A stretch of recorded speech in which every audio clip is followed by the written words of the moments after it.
नमस्कार। नमस्कार सर। नमस्कार। नमस्कार। सभी को नमस्कार सर। नमस्ते सर। हम लोग से जो है सेकेंड सैटरडे को अपना सर एक जो है वेबिनार हम लोग जो है ऑर्गेनाइज करते हैं। नमस्कार सर। एसोसिएशन की तरफ से आज भी जो है हम लोगों का जो है एक वेबिनार है।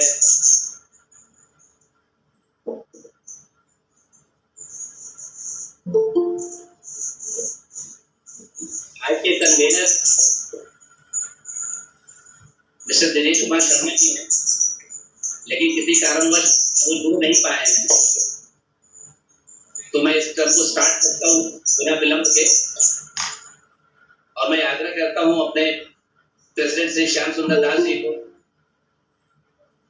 कि अपना एक इंट्रोडक्शन और स्टार्ट करें इस वेबिनार का।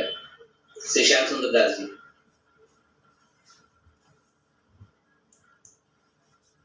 Good evening to everybody. हम आज के प्रोग्राम में सबसे पहले वेलकम करना चाहेंगे हमारा चीफ गेस्ट श्री मनोज कुमार श्रीवास्तव जी से, जो हमारा कानपुर सेंट्रल बैंक के रीजनल मैनेजर है।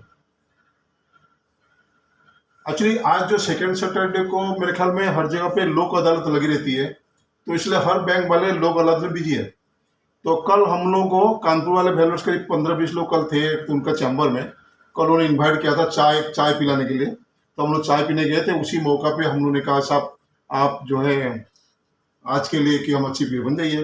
तो उन्होंने तो पहले कहा नहीं भैया लोक अदालत है, फिर भी उन्होंने कहा चलो ठीक है, आपने प्यार से बुलाया तो आपका प्यार को ग्रहण करते हुए हम आपके यहाँ जरूर आएंगे। और सबसे बड़ी बात है कि वो आ भी चुके हैं, तो इसलिए आज का मीटिंग में मैं उनको वेलकम करूँगा, जिन्होंने कम समय पे विदाउट मतलब सफिशिएंट टाइम जिन्होंने राजी हो आने के लिए, जबकि वो भी आज लोक अदालत में बिजी थे, बावजूद उसके आज आए। और आप सबको आज स्वागत करते हैं जो कि इस आज का मीटिंग का एक हिस्सा बनेंगे। एक्चुअली कुछ बैंक का ये रिक्वायरमेंट है, हम लोग एक्चुअली चर्चा करते रहते हैं बैंक की फॉर्मेट के ऊपर। शुरू से हम लोग लगे हुए हैं कि वन नेशन वन फॉर्मेट हो। जब हम एक ही कंट्री काम करते हैं, बैंकिंग एक ही है, गवर्नमेंट ऑफ इंडिया से है, तो फॉर्मेट क्यों अलग अलग है। अभी इस कड़ी में मेरे ख्याल में जैसे bank of India, state bank, central bank, ये सभी बैंकें का एक ही फॉर्मेट हो गई है, लेकिन अभी भी इंडियन बैंक और पीएनबी इनका दोनों का फॉर्मेट अलग अलग है।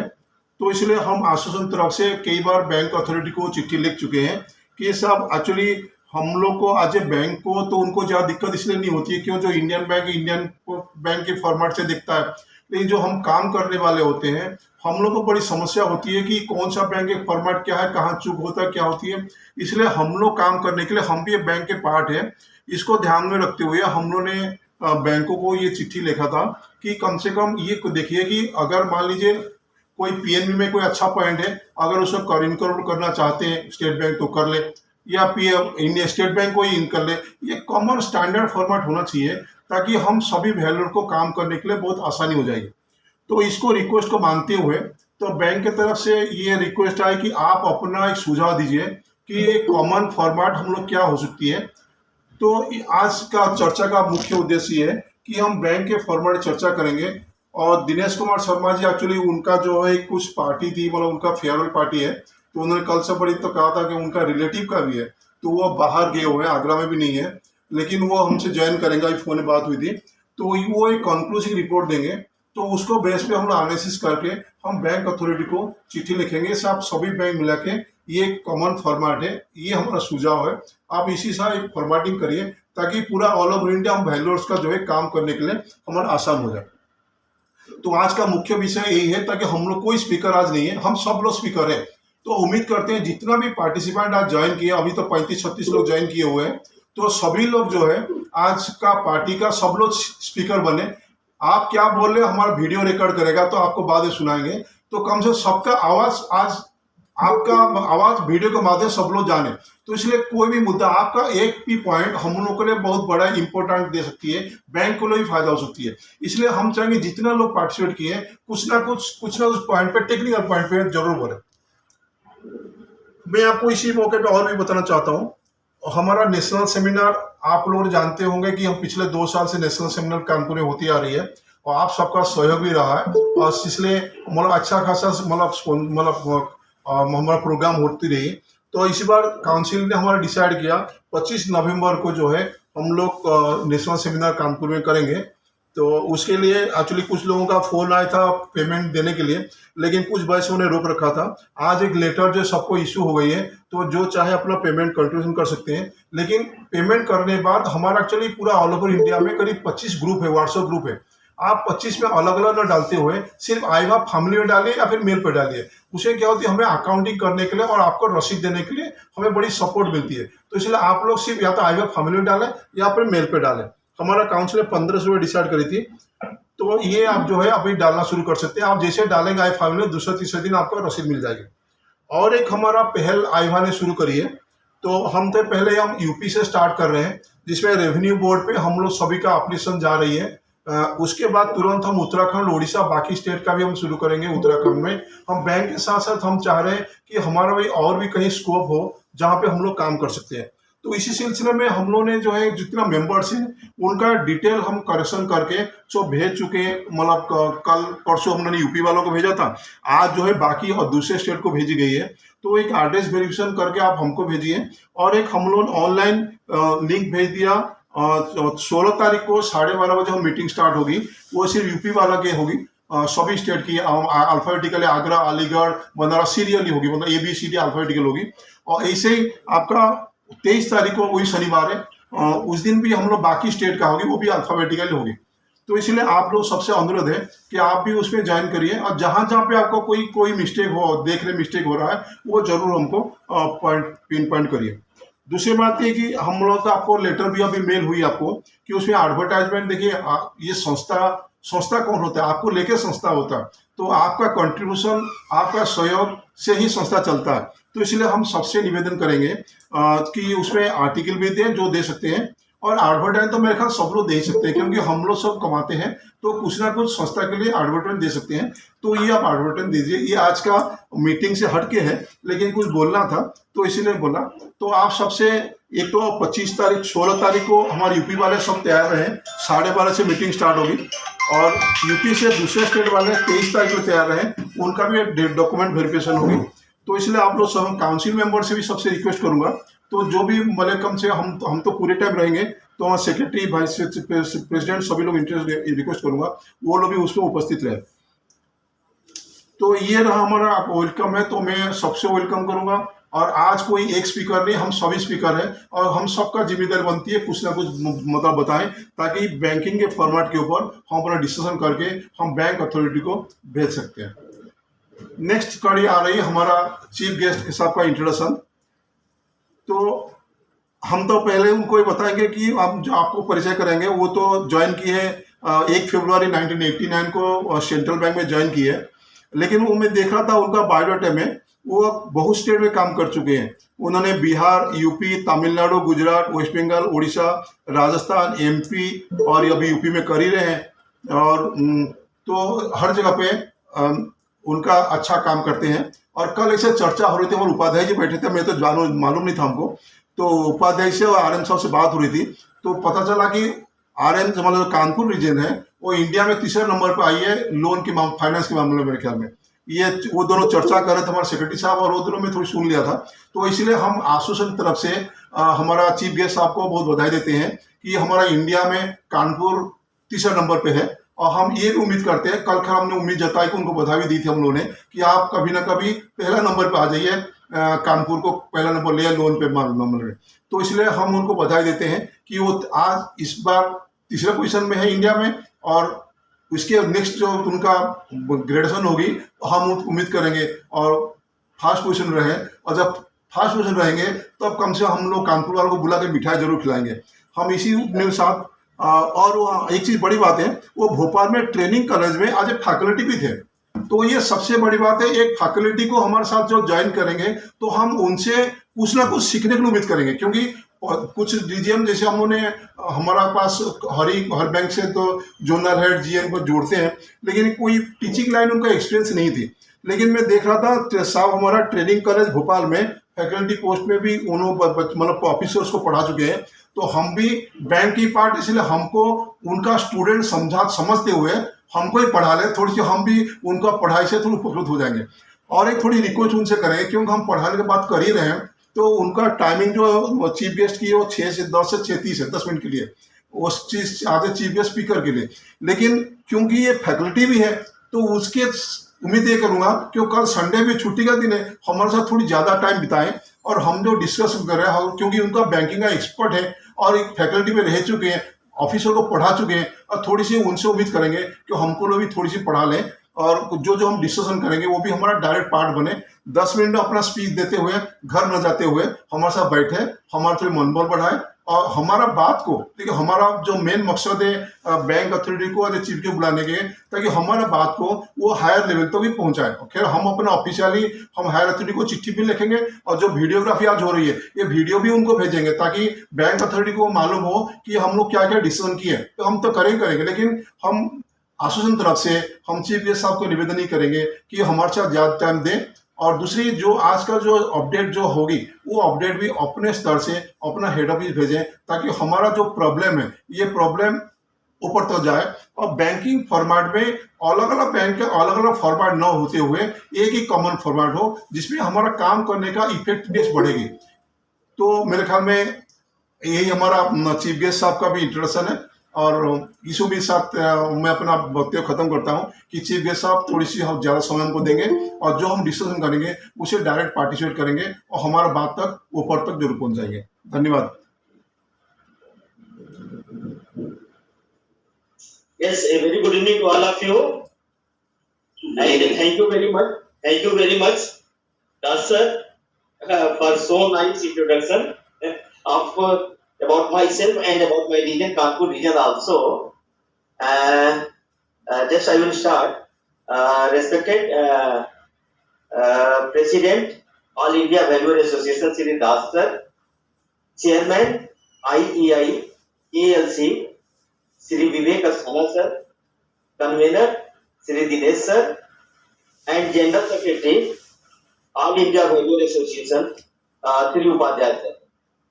सबसे पहले मैं आपकी पूरी टीम को, आपके एसोसिएशन को अपनी तरफ से बहुत बहुत बधाई देना चाहता हूं कि आपने मुझे इस लायक समझा कि अपने इस नेशनल फोरम पे मुझे इनवाइट किए।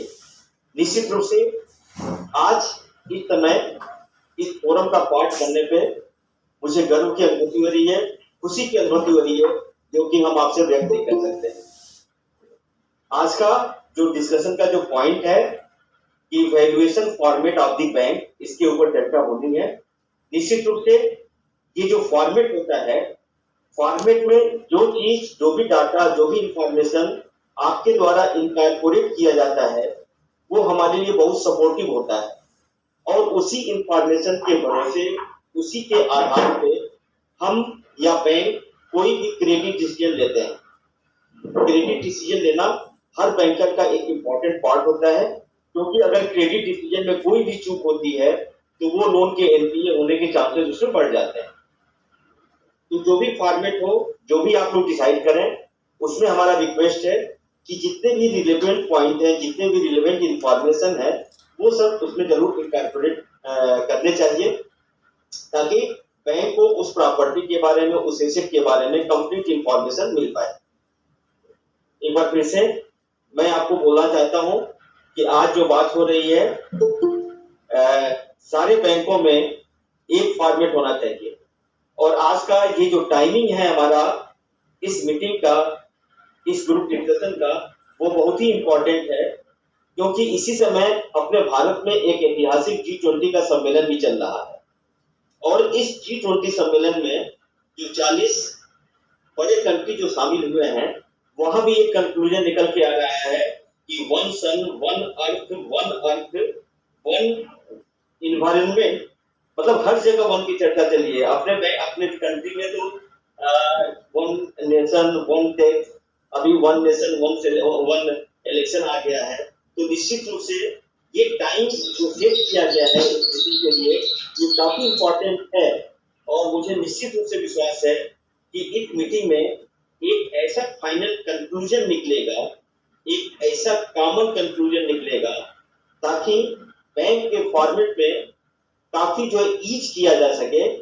और जब बैंक के फॉर्मेट में ईज किया जाएगा तो निश्चित रूप से ये हमारे लिए ही उतना उपयोगी होगा और आपके लिए भी थोड़ा सा फॉर्मेट बनाना इजी हो जाएगा, क्योंकि जब हम हर बैंक का फॉर्मेट, मुझे पता है कि कब कौन से डाटा आने हैं, जब सारे बैंकों के फॉर्मेट एक समान हो जाएंगे तो आप लोग को भी थोड़ा सा ईज हो जाएगा, हर चीज में ईज हो जाएगा, उसमें डाटा इनकॉर्पोरेट करने में, टाइमिंग में सेविंग होगी, हर चीज में फायदा ही फायदा होगा।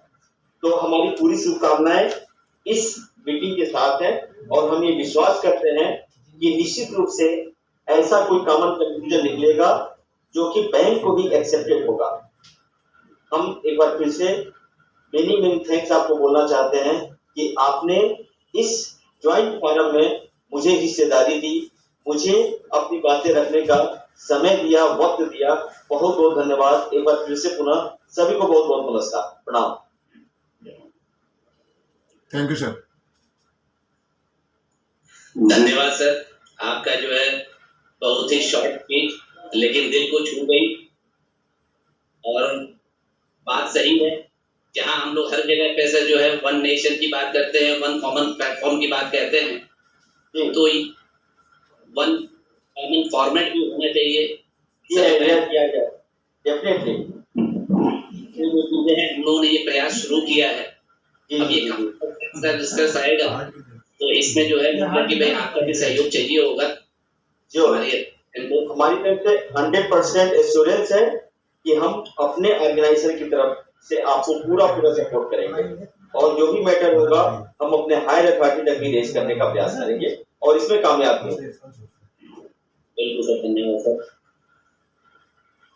इस मीटिंग को आगे करते हुए जैसा ये हम लोग जानते हैं कि भाई ये हम लोग मीटिंग अपनी जो है institution of engineers Kanpur technical के लिए साथ में हम लोग ऑर्गेनाइज करते हैं, तो एक जो है वेलकम एड्रेस होता है हमारे इंस्टीट्यूशन ऑफ इंजीनियर के चेयरमैन विवेक अस्थाना की तरफ से, लेकिन आज शायद विवेक अस्थाना जी नहीं है, मेरे साथ जुड़े हुए नहीं हूँ, तो मैं आग्रह करता हूँ जो इंस्टीट्यूशन ऑफ इंजीनियर के कानपुर चैप्टर के सेक्रेटरी श्री रमाकांत यादव जी को कि वे एक छोटा सा एड्रेस।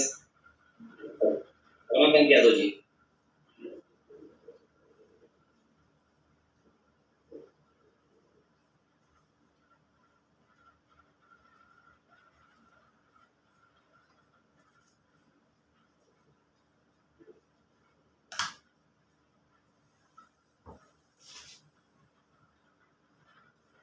कि भाई फॉर्मेट्स में सभी को प्रॉब्लम्स आती हैं आज के कि हर बैंक में अलग अलग फॉर्मेट्स होते हैं।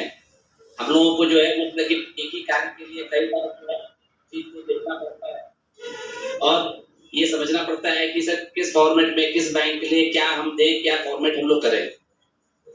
तो ये प्रयास जो है अपने सर आईवा ने एक प्रयास शुरू किया है। क्या हुआ कि भाई जो भी है इसमें एक कॉमन फॉर्मेट तैयार किया जाए। आप जुड़े तो थे?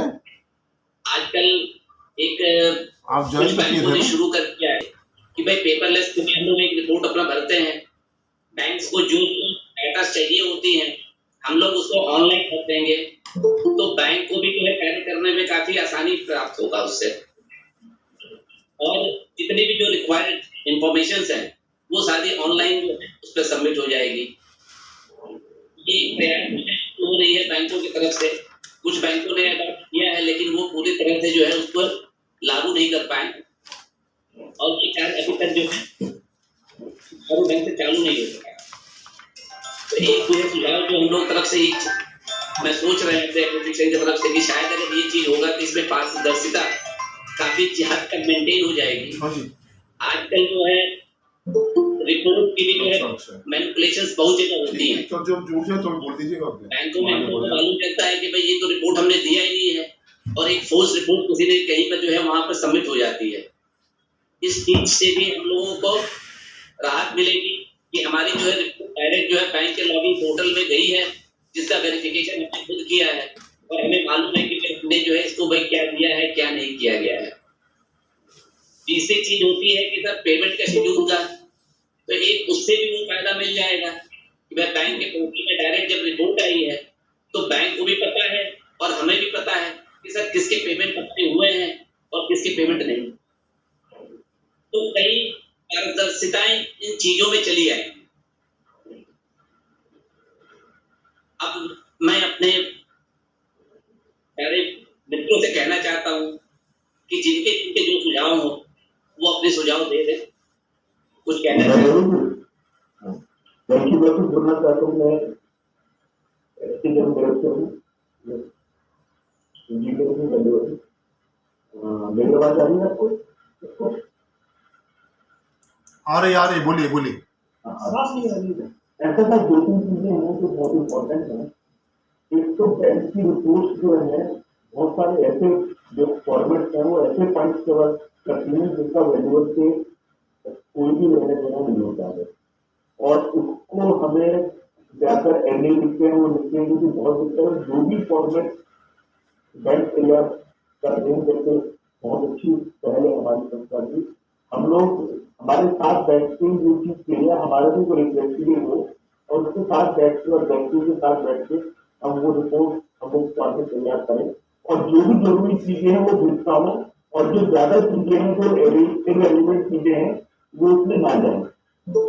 क्योंकि सबसे इम्पोर्टेंट है कि आपने जो कहा कि टेक्निकली सारी चीजें आ जाए, और जिन जो जरूरत नहीं होती है बैंकों, क्योंकि आज आप किसी रिपोर्ट में देखिए 50% एनए लिख के दिया जाता है, और एनए लिखने में क्या होता है बहुत सारी कई बार चीजें वो भी छूट जाती हैं जो भी जरूरी होती है। तो वी हैव टू बी कि हमारे को एक फॉर्मेट कॉन्साइज होना चाहिए जो कि हमारी चीज हो। अच्छा, दूसरा एक और बात है कि कुछ बैंकों में स्टार्ट हुआ है कोड ऑफ कंडक्ट का model for the valuer.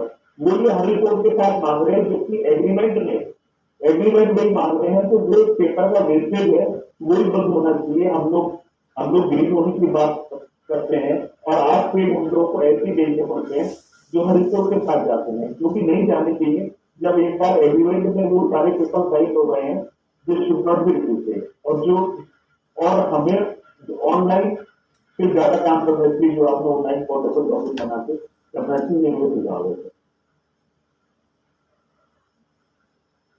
Thank you. हम लोग इस पे से एक प्रिसाइज बात करें कि भाई कौन सी चीजें नहीं होनी चाहिए, तो वो ज्यादा बेटर रहेगा कि पॉइंट्स को हम लोग से नोट डाउन करके से उसको जॉइंटिंग करें। आज का सर यही है कि इसमें जब प्रिसाइजली हम लोग बोले कि सर ये पॉइंट जो है हमारे से संबंध नहीं है, तो हमारे ख्याल से ज्यादा जो है मतलब कि इसके ऊपर सुझाव पड़ेगा। अब हम 10 फॉर्मेट पे काम कर रहे हैं तो एक फॉर्मेट को लेके बैठना पड़ेगा।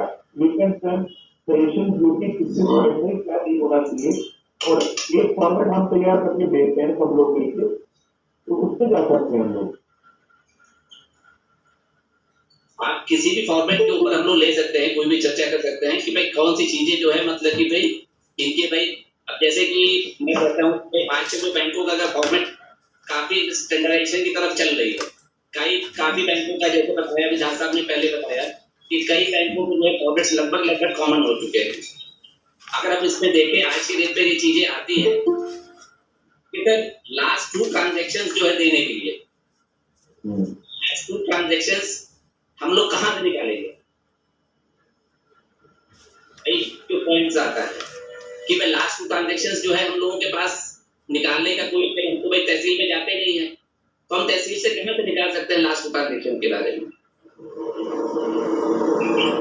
अभी हम लोग देखें तो सर जो है जितने मैप होते हैं इसकी बात कही जाती है, जो मैप जो है वो जेन्युइन है, उसको जो है वेरीफाई किया जाए कि उसको हम लोग जेन्युइन है। जेन्युइन वेरीफाई करने के रिस्पॉन्सिबिलिटी वैल्यूअर्स की बात नहीं है। वैल्यूअर्स जो है इस चीज को जेन्युइन वेरीफाई नहीं कर सकते हैं। तो अगर हम लोग इस तरह से कोई पॉइंट्स के ऊपर जो बात करें किसी के बैंक के फॉर्मेट में हो तो उसके ऊपर जो है चीजें हो सकती हैं।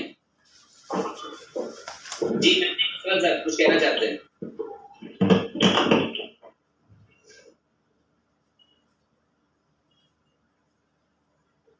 मैंने गोसाल साहब कुछ कहना चाहते हैं? अरुण कुमार जी कुछ कहना चाहते हैं? अरुण कुमार जी मैं ये कह रहा था कि एक तो जो है जो मैप्स के बारे में लिखते हैं कि मैप की जेन्युइननेस के बारे में, तो देखिए वैसे तो जेन्युइननेस देखना हमारा काम नहीं है, लेकिन ठीक है, यदि ऑनलाइन हमें मिलता है तो हम जेन्युइननेस देख लेते हैं। और लेकिन जो पुराने नक्शे पास हैं जो ऑनलाइन नहीं है या ऑनलाइन जो रिफ्यूज हो चुके हैं और वो मैनुअली पास करवा लिए जाते हैं, तो ये जेन्युइननेस देखना जो है ये हमारा काम नहीं है। हमारा काम तो डिविएशंस देखना है कि मैप के हिसाब से नहीं बना है, कोई डिविएशंस हैं that we can point out, लेकिन जेन्युइननेस जो है वो हमारा काम नहीं है कायदे से। तो this point should be remove, ठीक है ना। इसके बाद कभी कभी हम लोगों से स्टेबिलिटी सर्टिफिकेट मांगते हैं तो, और रेजिडुअल एज सर्टिफिकेट। जब हम लोग फॉर्म में लिखते हैं फॉर्मेट में कि ये जो है कब का बना हुआ है और टोटल लाइफ कितनी है, तो वो जो है रेजिडुअल तो अपने आप उसमें आ ही जाता है, फिर अलग से सर्टिफिकेट क्यों। और स्टेबिलिटी के लिए ऐसा है कि स्ट्रक्चरल इंजीनियर से सर्टिफिकेट लें, हमारे जो फॉर्मेट में जितना है हमसे सिर्फ उतनी ही एक्सपेक्टेशन करें, है ना। और इसके अलावा कुछ और पॉइंट्स हैं, जैसे कि उसमें कहीं लिख के आता है कि अर्बन लैंड सीलिंग एक्ट, तो अर्बन लैंड सीलिंग एक्ट वगैरह ये फिर अगेन लीगल मामला है, वो हमसे उसके लिए क्यों पूछा जाता है, उसको भी जो है फॉर्मेट में हमारे हिसाब से कोई जगह नहीं होनी चाहिए। और एक बैंक के फॉर्मेट में है कि वो ट्रांसफरेबिलिटी और एग्जिस्टिंग मॉर्गेज और whether the borrower has issued any guarantee वगैरह करते हैं, ये सब चीजों से क्या मतलब है हमें। ये थोड़ा सा जो है देखने वाली चीजें हैं कि जो हमारे उसमें एक जगह ये भी है जो अर्बन लैंड सीलिंग एक्ट के वाले दूसरे कॉलम में कि if agricultural land then whether the conversion is required, तो ये तो बैंक का प्रेरोगेटिव है, हमसे क्यों मांग रहे हो उस मामले में, या वकील से मांगो। तो दीज आर द पॉइंट्स, हमारे हिसाब से ये स्पेसिफिक पॉइंट्स हैं।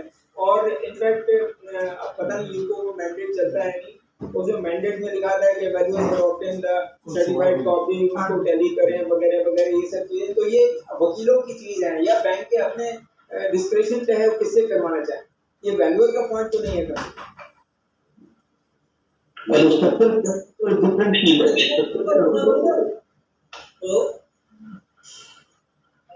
हेलो, हाँ बोलिए बोलिए बोलिए। Regarding the genuineness of the documents, Calcutta High Court in 2014, 2014 और पटना हाई कोर्ट 2011 में एक डिसीजन ऑर्डर दिया था कि valuer has no responsibility in checking the genuineness of the document। तो अगर हम डिस्क्लेमर में ये दे दे तो हमारा रिपोर्ट और सेव हो जाएगा, एक नंबर। दो नंबर जो स्टेबिलिटी सर्टिफिकेट होता है, तो हर वैल्यूअर तो स्ट्रक्चरल इंजीनियर है नहीं, अगर दो स्ट्रक्चरल इंजीनियर है वही ओनली स्टेबिलिटी सर्टिफिकेट दे सकते हैं कि स्ट्रक्चर स्टेबल है और नहीं, और जो स्ट्रक्चरल इंजीनियर है नहीं वो डिस्क्लेमर में दे दे कि if the stability certificate is of course necessary then the services of structural engineer may be apply. ये दो पॉइंट है सर, थैंक यू। तो लगी भाई ये पॉइंट्स अभी जो अरुण जी ने बताया था तो वही कर दिया गया। संजीव अग्रवाल जी देखिए, अभी जितने लोग बोल रहे हैं सबके कहना है कि फॉर्मेट में कुछ प्रॉब्लम्स। मैं पूरे फॉर्मेट के प्रॉब्लम्स को 5 हिस्सों में कैटेगराइज करता हूँ। एक हिस्सा है कि फॉर्मेट में कुछ चीजें ऐसी हैं जो नॉन रेलिवेंट, दूसरा हिस्सा है जो out of scope of valuers है, तीसरा हिस्सा है कि कुछ चीजें वो रिपीटेड बोलते हैं जिसको बार बार नहीं करना चाहिए, चौथा हिस्सा है कि बहुत सारी चीजें इसमें कवर नहीं होती हैं तो भी ये मतलब नॉन कवरेज वाला एरिया, और पांचवा है कि बैंक क्या चाहता है उसमें क्लैरिटी नहीं है, तो बैंक इसमें चाहे उसने क्वेश्चन दे दिया है उसमें चाहता कि नहीं ये पता नहीं। अब मैं आपको एक एक उदाहरण देके बोलता हूँ। सबसे पहले बोलता हूँ नॉन रेलिवेंट। सबने देखा होगा कि इसमें इलेक्ट्रिकल कितने पॉइंट हैं, प्लम्बिंग के कितने पॉइंट्स हैं, ये सब की क्या रेलिवेंस है जब आप हमसे इतना वैल्यूएशन। ऐसे 2-4 और मैं आपको सिर्फ उदाहरण दे रहा हूँ कि ये कैटेगरी हो जाती है नॉन रेलिवेंट पॉइंट्स की। अब बात करते हैं out of scope of valuers.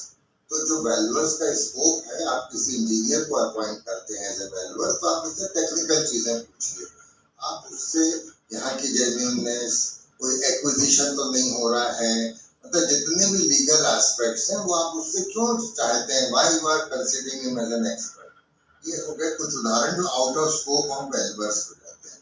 तीसरी चीज है रिपीटेड, जैसा सबने कहा कि डिक्लेरेशन भाई एक बार ले लिया आपने, अब हर फॉर्मेट के साथ लेके आप क्यों उसकी मोटाई बढ़ा रहे हैं। क्या एक बार उसने सही बोल दिया तो दूसरी बार क्या नहीं बोल रहा है। तो इस टाइप में आपको सिर्फ उदाहरण दे रहा हूँ। तो ये रिपीटेड इंफॉर्मेशन, रिपीटेड पेपर्स हैं। चौथा है लिमिटेड कवरेज। अब आप देखिए बैंक ने आज तक सिर्फ जो भी वैल्यूएशन फॉर्मेट बनाए हैं वो ये समझते हुए बनाए हैं कि पूरे दुनिया में प्रॉपर्टी सिर्फ लैंड एंड बिल्डिंग रेसिडेंशियल है। आप गौर से देखेंगे फ्लैट का है, दूसरा जो लैंड एंड बिल्डिंग का फॉर्मेट है वो एज्यूम करके चले हैं कि रेसिडेंशियल प्रॉपर्टीज ही होती है, जबकि मेरा ऐसा सोचना है इंडस्ट्रियल प्रॉपर्टीज भी होती हैं, कमर्शियल भी होती हैं और टाइप की भी होती है। तो आप हर रिक्वायरमेंट को उसी में फिट करवाने की कोशिश करते हैं। कभी कोई हमको कमर्शियल मिल रहा है, इंडस्ट्रियल मिल रहा है, तो भी हमको उसमें किचन लिखना है, उसमें हमको डिटेल्स लिखना है, ठीक है सर। ये एक ऐसा है जो कवरेज पूरा नहीं है पर एक ही में आप सब फिट कराने की कोशिश करते हैं। कुछ रिक्वायरमेंट्स ऐसी जो बैंक को, ये 5वां पॉइंट है मेरा, जो बैंक को क्लियर नहीं है उसमें क्या चाह रहे हैं, आप उनसे पूछो इसमें आप क्या चाहते हैं, तो वो जवाब दे देते हैं कि अब आपको जो उचित हो, आप समझदार हैं, आप ही भर दीजिए। दे बिकम आंसरलेस और आप पे उंगली का डाल देते हैं। जैसे मैं बात बताता हूँ, इसमें ईस्ट वेस्ट नॉर्थ साउथ में पूछना है। ईस्ट नॉर्थ वाला साउथ आपको एक्चुअल एक साइट वाला देना है या डॉक्यूमेंट्री देना है, आप उनसे पूछिए। तो कहते हैं हमको नहीं पता। एक्चुअली में प्रॉब्लम ये है जो एग्जीक्यूशंस कराने वाली एजेंसी है वो लोअर लेवल पे, फॉर्मेट डिजाइन करने वाली ऊपर है। तो जो भी ये एग्जीक्यूशन कराने वाले होते हैं इनमें हिम्मत नहीं होती कि ऊपर से बात करें सर इसमें क्या करना, वो सब आपसे ही कहते हैं कि इसको भरना है। अपना पर्पज अभी उनकी गलती का नहीं था, अपना पर्पज है कि इसके जो पॉइंट्स हैं उसको कैटेगराइज करके उनसे अपन बात करें। तो मेरे हिसाब से ये मैंने 5 कैटेगरीज करी थी मीटिंग के बाद, और भी कुछ कम ज्यादा कैटेगरीज हो सकती है, पर इसके जितने भी पॉइंट्स हैं उसको हम इन 5 में कर सकते हैं। बाकी के रेलिवेंट जो है वो तो है ही है, जो इरेलीवेंट है इन 5 पॉइंट्स पे देख सकते हैं। मैं दास साहब आपको इसकी लिस्ट भी बना के भेज दूंगा। ठीक सर, थैंक यू, समय देने के लिए धन्यवाद। ओके सर, धन्यवाद जी भाई, आपके भाई वाइटल पॉइंट्स थे और कैटेगराइजेशन भी बहुत अच्छी थी। संजय चोपड़ा जी कुछ कहना चाह रहे हैं?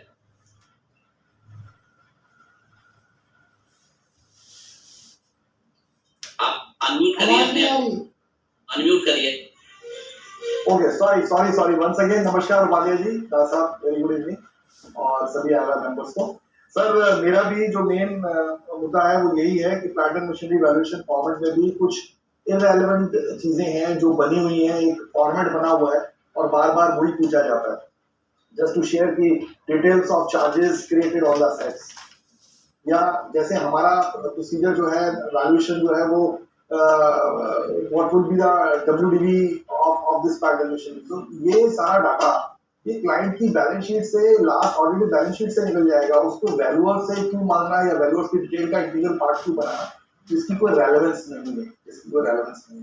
या चार्ज जो क्रिएटेड है उसके बारे में डिटेल बैंक नो, जो भी संदीप सर ने भी बहुत अच्छे से क्लैरिफाई किया है कि कुछ चीजें it's been known to the bank, लेकिन वो इसी तरीके से पार्ट बन गया है फॉर्मेट का, वैल्यूएशन रिपोर्ट का, और it has been carried out, वो उसमें से स्ट्रक ऑफ होना चाहिए। That is all. Thank you. धन्यवाद संजय जी। गौरव सिंह जी।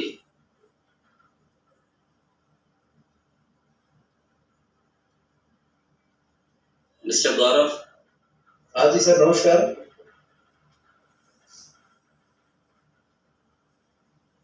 हेलो जी, कुछ कहना चाहते हैं, बोले। नहीं सर, अभी तो मैं सुन रहा हूँ आप लोग की चीजों को। कि जो हैंड्स अप था ना, इसलिए हमने सोचा था। निर्मल बाकी जाएगी। हेलो सर, नमस्कार। हेलो, हाँ सर, बोलिए सर, बोलिए। आवाज आ रही सर? जी सर जी। मैं ये कह रहा सर, ये अच्छा डिसीजन है कि फॉर्मेट किया जाए। इसमें तो फीस स्ट्रक्चर के बारे में भी, जो वैल्यूएशन की जो फीस जो बैंक पे करते हैं उसके बारे में कुछ ऐसा सिस्टम बने कि एक जैसा हो। सर मैं बता दूं उसमें कोई वैल्यूर को कितना पेमेंट मिल रहा है, किसको कम दे रहे हैं, क्या सिस्टम समझ में आया सर बैंक्स का? सर मैं आपको इसके बारे में 2 पॉइंट बताता हूँ। और इसके लिए हम IBANES और बैंक के थ्रू चिट्ठी लिख चुका है। लेकिन समस्या है कि हम ही लोग अपने आप को सपोर्ट नहीं करते हैं। तो जो कम लेता ज़्यादा लेता है वो नहीं लेना चाहिए। कुछ शहर में ऐसा है जो मीडियम 35 रुपया हम चार्ज करें कानपुर में, वो दिल्ली में 1500 काम कर रहे हैं। मतलब अलग अलग शहर में लेते हैं। तो इसलिए हम जब स्ट्रिक्ट हो जाएंगे कि जो फीस स्ट्रक्चर बैंक से प्रिस्क्राइब हम उतना लें, तो फिर बैंक भी नहीं दबाएगा। खैर इस रिलेटेड हम लोग चिट्ठी दे चुके हैं। अभी मेरा पिछले महीने भी चिट्ठी गई है, तो उसको दोबारा फिर रिमाइंडर भेज के सब बैंक को भी लिखेंगे। तो वो कोई मुद्दा नहीं, वो इन प्रोग्रेस है। सर दास सर, ये जो है फीस स्ट्रक्चर का जहां तक है सवाल, साहब प्रोफेशनल्स की फीस स्ट्रक्चर्स जो है कोई रेगुलेट नहीं कर सकता है। प्रॉब्लम क्या होती है कि साहब प्रोफेशनल अपना मर्जी का मालिक होता है और जो है मतलब कि मैं उसको समझ में जो फीस आता है वो फीस ले लेता है। आज जो है वैल्यूअर्स की स्थिति ये इसलिए हुई है क्योंकि सर जो है हर आदमी जो है मतलब कि भाई फीस को तो भाई बिल्कुल ही दरकिनार कर देता है और बस वो काम के लिए पीछे भागता है। तो अगर हम लोग लाख जितने भी हम लोग प्रयास कर लें, इसके ऊपर एकता बनी नहीं पा रही है। नहीं, मैं इसके लिए बताता हूँ। एक्चुअली देखिए बैंक के तो प्रिस्क्राइब नॉर्म्स है, बैंक में प्रिस्क्राइब किया हुआ है कि भाई ठीक है भाई ये हमारी फीस होनी चाहिए, ये फीस हमने दे दिया है, लेकिन वैल्यूअर ही उस चीज को तोड़ रहा है। जब सर जो है बैंक मैनेजर कहता है कि इतनी भाई फीस दे पाएंगे कि हमारा क्लाइंट इतना पैसा लेगा, ऐसा तो तैयार है। तो क्योंकि इंडिविजुअल व्यक्ति जो है मतलब कि इस चीज को दिक्कत कर रहा है। नहीं, इसके लिए अरुण जी मैं इसके लिए बताना चाहूँगा। एक्चुअली खाली वैल्यूअर इसमें जिम्मेदार नहीं है, और जो देख रहा हूँ बैंक अथॉरिटी भी जिम्मेदार है। मान लो कोई मान लो अरुण जी बैठे हैं, झांसी का रहने वाला हो, मान लो झांसी उनका वैल्यूअर है। अगर झांसी से जाके मैं वहाँ जाके काम कर रहा हूँ, क्या मैं ज़्यादा ज्ञानी हूँ या झांसी वालों काम नहीं पता? तो इसमें कुछ ना कुछ कहीं ना कहीं काला नजर आता है। तो ये बैंक अथॉरिटी को ही देखना जरूरी है और हमको ही निगाह मारना जरूरी है। अगर एक शहर में वैल्यूअर है तो वो दूसरे शहर से वैल्यूअर क्यों बुलाते हैं, क्या वजह? ये एक सामने मेरे पास आई है, मान लीजिए मैं वैल्यूअर हूँ, मैं क्या किया हूँ, मैं जबकि बैंक में फॉर्मेट लिखा होता है कि वी शुड नॉट सब कॉन्ट्रैक्ट द वर्क, लेकिन बैंक करता है क्या? ये समझने वाली बात है। एक आदमी अगर एक दिन में 20 वैल्यूएशन करता है, कैसे करता है? वो इसे करता है कि मान लीजिए मैं कानपुर में सेंटर हूँ, मैं 10 जिले में काम करता हूँ, तो मैं तो खुद जा ही नहीं पाता हूँ। तो हमने क्या किया, अगर पेमेंट हमको ₹100 मिल रहा है, हमने जो कॉन्ट्रैक्ट दिया उसको 50 रुपये दिया, भैया तुम 50 से काम करके हम दो। वो क्या करेगा, वो उसका ही पैसा लालच है, वो क्या करेगा 50 रुपये में 25 रुपये अपने रखेगा, 25 रुपया सब कॉन्ट्रैक्ट दे देगा। कॉन्ट्रैक्ट से सब कॉन्ट्रैक्ट हो रहा। ये कतई नहीं है कि बैंक अथॉरिटी को नहीं मालूम है। आज ये जो वीडियो जाएगी बैंक अथॉरिटी को बाकायदा जाएगी, सभी को जाएगी, तो बैंक अथॉरिटी को इसको देखे, समझे, सुने, जो एनपीए हो रही है क्यों हो रही है, उसका जिम्मेदार कौन है। अगर अभी हमारे सामने दिखाई दे, हमारा उड़े वाले दिखा दिया, मैं उनको ही बता रहा था। मैं एक दिन उड़े में तो उधर जाता भी नहीं हूँ, संजय को पता है। तो वहां में क्या चीमा कर, दादी तुम यहाँ का काम छोड़ दी हो और देखो लखनऊ से आके वैल्यूअर करता है। एक लड़का मैबे प्रॉपर्टी 3 दिन लड़के काम के तो भी सही नहीं करके दे पाया, इसलिए आप काम शुरू करो। मैंने कहा भैया देखो हमारे तो यहाँ पे बंधु है, वो नहीं करो तो हम क्यों कह रहे हो? तो इसका मतलब क्या, कहीं ना कहीं गलत है। ये गलत के पीछे सिर्फ हम नहीं है, बैंक अथॉरिटी भी है। अगर कोई आदमी 1200 किलोमीटर दूर से आप यहाँ पैनल कर रहे हो, एक उदाहरण हर बार देख रहे होंगे सब लोग, तो अगर ये कानपुर जोन है, कानपुर रीजन है, तो यहाँ पे जो वैल्यूअर है अब उनको काम दी जाए, लखनऊ में लखनऊ काम दी जाए, सब कोई इधर से डिस्ट्रीब्यूट हो जाएगा, तो उसको फिजिकली उसको ज्यादा क्या नहीं है। और अगर दूसरा स्टेट से आप गुजरात से आके आप यूपी कर रहे हो, एमपी कर रहे हो, उड़ीसा कर रहे हो, कैसे कर रहे हो?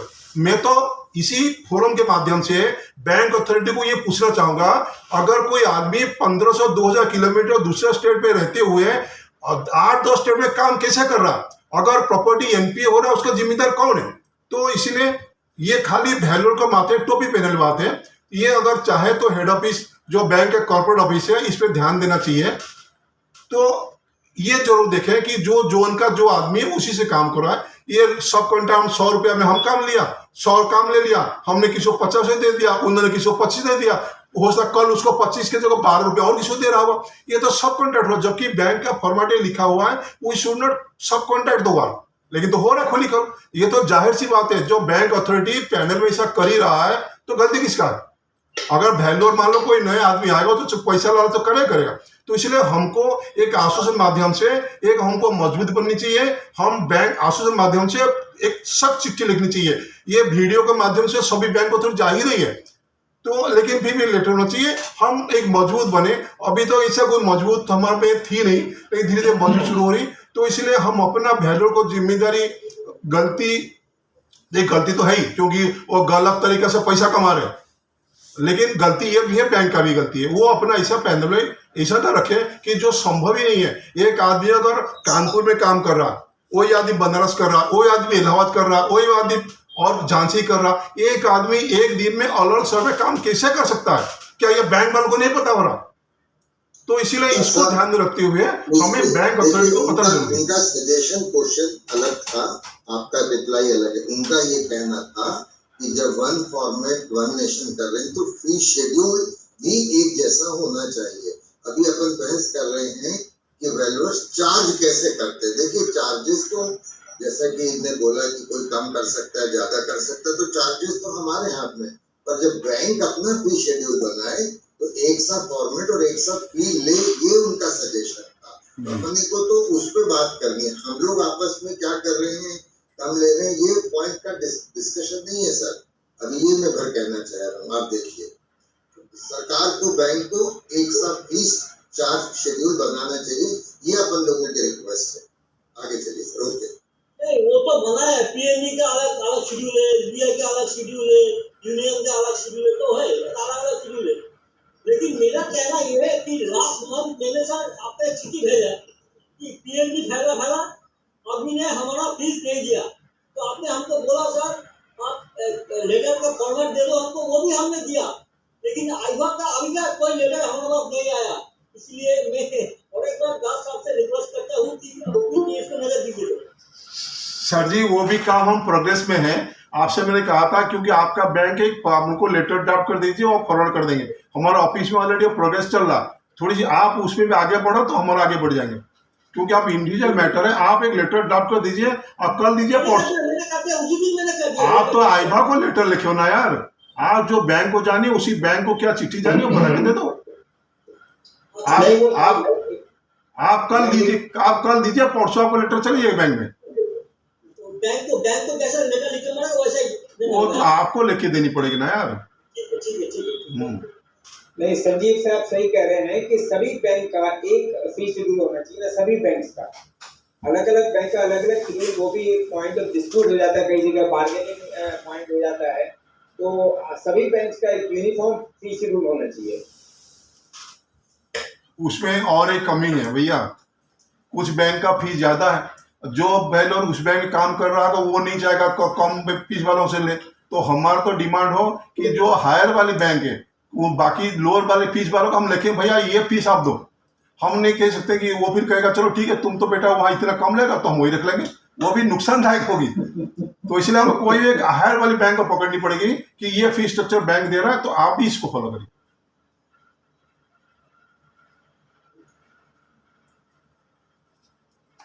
उपाध्याय जी मैं कुछ कह सकता हूँ सर? जी बोले संजय जी। सर जो दास साहब ने कहा कि मतलब आगे सब नेटिंग हो जाता है असाइनमेंट्स का, उसमें दास साहब मैं एक चीज और ऐड करना चाहूंगा कि बैंकर चाहे तो बड़े आराम से एक्सेस कर सकता है कि एक ही दिन में एक ही वैल्यूअर 5-5, 7-7, 8-8 लोकेशन की रिपोर्ट कैसे साइन कर देते हैं sir? How is that possible? Possible ही नहीं है। एक ही आदमी एक स्टेशन पे भी है, 500 किलोमीटर पे भी है, 800 किलोमीटर पे भी है। तो it's a clear cut off subnetting. और बिल्कुल सही बात है, जो उस एरिया में अवेलेबल है there is ample number of valuers available, उनसे होना चाहिए जो भी वहां पर अवेलेबल। इन सम सर्कमस्टांसेस यदि कोई ऐसे और सर्कमस्टांसेस होते हैं then only outside people should be asked.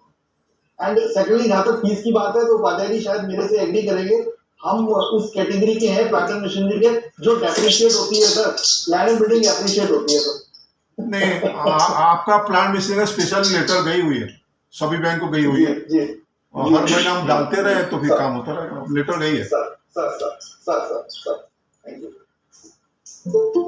तो फीस शेड्यूल में सर ऐसा है ना कि हम लोग सीबीडीटी का यूनिफॉर्मली करें ना, जो सीबीडीटी का अप्लाई करो सर मैं वही नहीं देखा।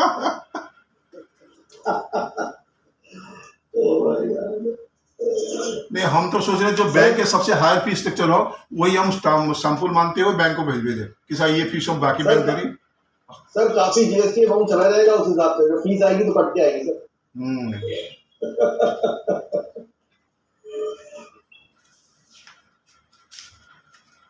किसी को और कुछ कहना है? वरुण धवन जी, एक्चुअली फीस स्ट्रक्चर होना चाहिए हमारा इनकम टैक्स का, जो हमारा जो रजिस्ट्रेशन लेटअप था उसमें फीस स्ट्रक्चर दिया 0.5% करके, 0.5% प्लस पैराफेरा स्लैब। एक्चुअली वही होना चाहिए। बैंक में अलग से एक तो डिप्रिशिएटेड फीस स्ट्रक्चर बनाया, किसलिए? ये तो हमारा पहला क्वेश्चन था। Upadhyay sir, good evening. Das sir, good evening, and everyone good evening here. Sir actually क्या है, आज की बैंक जब वर्क असाइन करता है, जो मैं एक्सपीरियंस करता हूँ पेपर, वो ये सबसे पहले हम लोगों से पूछता है कि आप फीस क्या लेंगे। सबसे पहला क्वेश्चन ये हो जाता है कि आप फीस क्या लेंगे। जब हम उनसे कहते हैं कि सर जो आपका बैंक सर्कुलर है उसी के अकॉर्डिंग ही हम फीस लेते हैं, कहते हैं नहीं ये तो नहीं हो पाएगा। क्या कहते हैं सर, अभी मैं आपको बताऊं, अभी मैंने एक वैल्यूएशन किया, उसका fees as per bank circular जो है उपाध्याय जी वो 10,000 प्लस जीएसटी होता है। तो मुझे मेरी वैल्यूएशन भी एक्सेप्ट कर ली, सब कुछ कर लिया। अब मुझे बैंक ये फोर्स कर रहा है कि हम इसे 3,500 रुपए से ऊपर तो नहीं दे सकते। जस्सी मैं तो नहीं लूंगा, आप मेरी रिपोर्ट वापस कर दीजिए। तो कहते हैं जब दूसरे वैल्यूअर ने 3,500 रुपए का बिल भेजा और उन्होंने मुझे वो दूसरे वैल्यूअर का 3,500 रुपए का बिल दिया है, दिखाया। तो उनका क्वेश्चन ये है कि जब एक वैल्यूअर 3,500 रुपए उसी चीज के ले रहा है धवल जी, तो हम आपको 10,000 रुपए कैसे दें?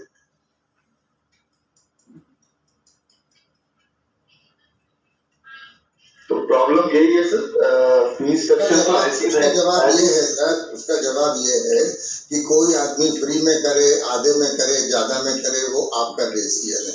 हम गलत नहीं चार्ज कर रहे हैं, ये हमारा है। Exactly, Sanjeev ji, you are right. Exactly, Sanjeev ji, you are right. But उसका रिजल्ट क्या होता है संजीव जी, मैं आपको बताता हूँ। उसका रिजल्ट ये होता है, तो वेरी नेक्स्ट डे वहां से हमारा काम बंद हो जाता है, उसी का काम चलेगा जो 3,500 आप समझिए। आपको इसलिए कि आप खुश हो जाए, उसने डायरेक्ट पार्टी से 15,000 ले लिए, इसकी वैल्यू सर। आप एक्चुअली देखिए संजीव जी, मैं आपको बताऊँ, अब नेशनल कैपिटल रीजन में या मेट्रोपॉलिटन सिटीज में मैं तो नहीं समझता कि ऐसा कोई खास कैश ट्रांजेक्शन बैंक करने देती है। छोटे शहरों में होता हो तो I can not say that, but in metropolitan cities, I don't think that this practice is going on. They're very rare, and in rare cases you might be anyone can get hacked. But mostly, which I think 75% of the payment value is getting directly from the bank. Dhawan साहब इसमें मैं add करना चाहूंगा, लेकिन मजे की बात है, ऐसे ही केसेस में कई बार कॉर्पोरेट वैल्यूएशन फर्म को 50,000 की फीस, 40,000 की फीस मिल जाती है sir, 4 to 5 times then our fees in comparison. मैंने देखा है सर, एक ग्रुप बना था जिसमें मेरे सामने एक कॉर्पोरेट फर्म थी और जो फीस उनको ऑफर की गई थी, अप्रूव हुई थी, that was 4 to 5 times then individual value of doing valuation. Chopra साहब, एक्चुअली बहुत सारे एक्चुअली क्या डिपेंड करते हैं ऑफिसर टू ऑफिसर, जो मैं एक्सपीरियंस कर पाया हूँ। ऑफिसर टू ऑफिसर पे बहुत डिपेंड करता है कि वो क्या, कोई ऑफिसर्स इतने होते हैं वो हमेशा उसी पे चलते हैं जो बैंक सर्कुलर होता है। आप विश्वास मानिएगा, एक मैंने वैल्यूएशन करी थी, उसका बाय मिस्टेक मैंने उसका वैल्यूएशन प्रोफेशनल फीस जो है 25,000 प्लस जीएसटी बना दिया था। मेरे पास स्पेशली उस ऑफिसर से फोन आया, नहीं आपको दूसरे वैल्यूअर ने इसका 50,000 प्लस जीएसटी बनाया, तो आप प्लीज इसका जो है अपना बिल चेंज करके दी। ठीक है, तो डिपेंड करता है, इस ऑफिसर टू ऑफिसर पे डिपेंड करता है। बट मोस्टली जो एक्सपीरियंस किया गया है चोपड़ा जी, तो यही किया गया, before giving the assignment to any valuer, bank सबसे पहले क्वेश्चन ये पूछता है कि आपके चार्जेस क्या है। वो बैंक खुद ही एक्चुअली क्या है, बैंक को क्वालिटी ऑफ वर्क से कोई मतलब ही नहीं है। बैंक को सिर्फ इस चीज से मतलब है कि मेरी रिपोर्ट सही होकर आनी चाहिए, उसे ये भी नहीं मतलब कि उसे सही कौन कर रहा है।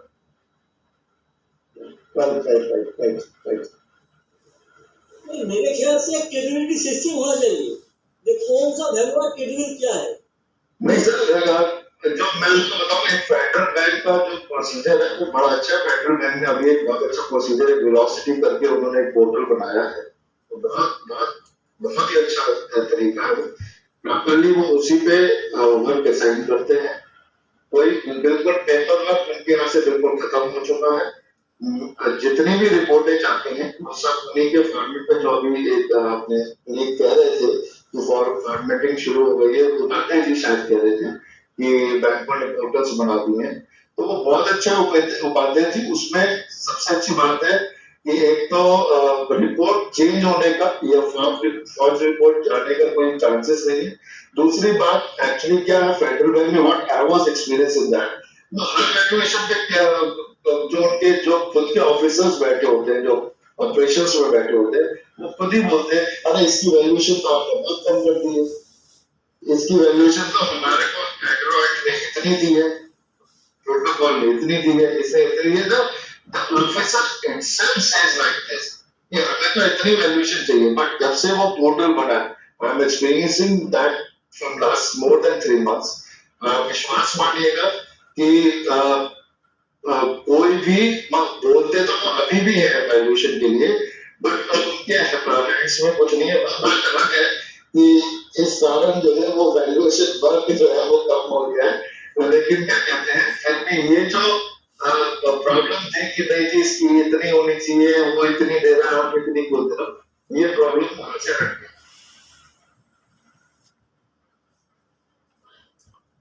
जैसे कॉन्ट्रैक्टर में हो गया ना, क्लास 1, क्लास 2, क्लास 3 ऐसे करके वैल्यू भी होना चाहिए, class A, class B, class C ऐसे। तो उसमें का फीस आपको कौन क्लास में क्या फीस रहेगा वो अलग से हो जाएगा। वो आर्टिफिशियल इंटेलिजेंस का बात अलग है और ये अपना क्रेडिबिलिटी स्ट्रक्चर अलग है, तो है ना, इसमें कुछ ये तो आएगा, सबक आएगा। सर फीस के लिए तो मैं आज भी आपको बता दूं, जो स्टेट बैंक जो सबसे बड़ा बैंक है, और मैं समझता हूँ कि मोस्टली मैं तो ये जानता हूँ कि हम जितने भी वैल्यूअर्स हैं, मोस्टली हमारे को जो वर्क है वो बैंक से ही आता है, ठीक है ना। मैक्सिमम नंबर ऑफ बैंक से ही हमारे को वर्क आता है। मैं आपको बता दूं, स्टेट बैंक सबसे बड़ा बैंक है। एचडीएफसी को अच्छी financing more than state bank जो है, एचडीएफसी फाइनेंसिंग कर रहा है आज की डेट में बड़ा एग्रेसिव होके। आप देखिए इनकी फीस, जो स्टेट बैंक का सर्कुलर कहता है उसमें मिनिमम फीस 3000 रुपीज है, but in there are many states in the cities where our valuers are taking only 1500। Even in Delhi NCR में आपको बता दूं 2000 प्लस जीएसटी पे काम करते हैं। और कोई जगह मैं आपको ये भी बता दूं, आपकी क्या कहते हैं, यहाँ पे जितनी भी आरएससीपीसी है, वहां पे जितने भी कोऑर्डिनेटर्स बैठे हुए हैं स्टेट बैंक में, वो उन्होंने एक टाइम फिक्स किया हुआ है, हर वैल्यूअर को दे दिया हुआ है, उनके लड़कों को दे दिया हुआ है कि इतने बजे से इतने बजे आना है, और क्या कहते हैं इस दिन आना है। और आप विश्वास मानिए कि किसी को भी ये एक रियलिटी है, आप कितने भाग रहे स्टेट बैंक के पीछे, मैं चैलेंज दे सकता हूँ कि कितने भी अच्छा वैल्यूअर हो कि वो महीने में 30 फाइल से ऊपर एक आरएससीपीसी से नहीं उठाता। रियलिटी है, हम लोग क्या अपनी जो मिनिमम फीस स्ट्रक्चर है उसके लिए नहीं लड़ पा रहे हैं, तो सर और किसी चीज के लिए क्या लड़ोगे? और देखिए अब वो एक्चुअली कहते हैं ना सर, वो गो विद द फ्लो और टाइम के साथ चलना, तो वो चल रहा है, और रियलिटी ऐसे वो चलेगा। एग्जैक्टली, बैंकर्स को तो हर साल उसका सैलरी इंक्रीज हो जाता है, लेकिन हमारा वैल्यूअर में तो अब देखिए डिप्रिसिएशन हो जाएगा फीस में। और क्या बाहर में you go to outside foreign countries, there valuation fees, and today we are asked to follow international valuation standard. How can we follow the international valuation standard when our fees are not at par with the international level? That is a moot. I mean, this is a moot question. How can we follow the international valuation standards when our fees are not at par with the international level? Valuation level. इस बात में चर्चा होनी चाहिए। नहीं थी, लेकिन फिर भी आप देखिए, फिर ये एक और रियलिटी बताता हूँ। हर एक वैल्यूअर, ठीक है ना, हर एक वैल्यूअर जो डेक्लेरेशन देता है, अगर उस डेक्लेरेशन को पढ़ ले, उसमें वो खुद लिख के देता है कि मेरी जो वैल्यूएशन है वो IBS स्टैंडर्ड्स कंप्लायंस है। तो बात है जी, सही कह रहा हूँ मैं? एकदम एकदम सर, एकदम बिल्कुल सही कह रहे हैं सर।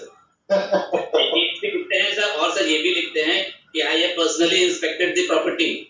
Yes yes. तो जब ये चार जो जगह मतलब है सर, बैंक को एक्चुअली बात है जी, बैंक को इस चीज से मतलब चाहिए। मैं आपको सच बता रहा हूँ, जो रियलिटी है, हम लोगों को उससे नहीं अपना मुंह छुपाना चाहिए। रियलिटी यही है, और हम लोग सब कर रहे हैं, चाहे हम यहाँ पे कितना डिस्कशन कर रहे हैं। ये रियलिटी है। लोग बैंक को 1 घंटे में रिपोर्ट चाहिए और आपको देनी है, अगर आपको काम करना है तो। सर, मैं बिना साइट रिपोर्ट के कोई वैल्यू से नहीं करता। सर आपकी बात नहीं, मैंने ये नहीं कहा निर्मल जी, मैंने ये नहीं कहा बिना साइट विजिट के।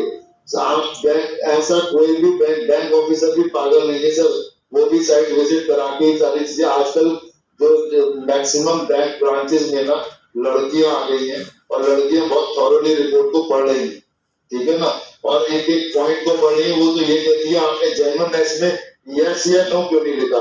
अगर हम नो लिखते हैं ना सर, वो हमारी रिपोर्ट ही एक्सेप्ट नहीं करते। और मैं नंबर ऑफ वैल्यूअर्स को जानता हूँ निर्मल जी, मैं नंबर ऑफ वैल्यूअर्स को जानता हूँ जो बिना कहते जेन्युइननेस चेक करे हुए यस लिख के दे रहे हैं। तो यही तो प्रॉब्लम हो रही है, ये विजिट चार्ज भी नहीं मिल रहा आपको, रिपोर्ट की बात ये लगे। ये प्रॉब्लम तो फिर आपस की शुरू हो गई है। अभी डिस्कशन आपस के वैल्यूअर्स होगा। अपनी में एजेंडा था बैंक वर्सेस फॉर्मेट, बतापन सब लोग एक हैं और बैंक से क्या प्रॉब्लम है। अभी सब डिस्कशन क्या चल रहा है, आपस की प्रॉब्लम क्या है। नहीं संजीव जी, एक्चुअली आपकी बात बिल्कुल ठीक है, फॉर्मेटिव में होना चाहिए बिल्कुल। ये फॉर्मेट का ही एक्चुअली क्या सर, पार्ट ऑफ फॉर्मेट है। ये डिस्कशन जो है, इससे क्या होता है सर, एक दूसरे का पता चलता है कौन सी सिटीज में क्या चल रहा है संजीव जी। और भी नहीं, आपकी बात बिल्कुल ठीक है कि डिस्कशन फॉर्मेट पे ही होना चाहिए।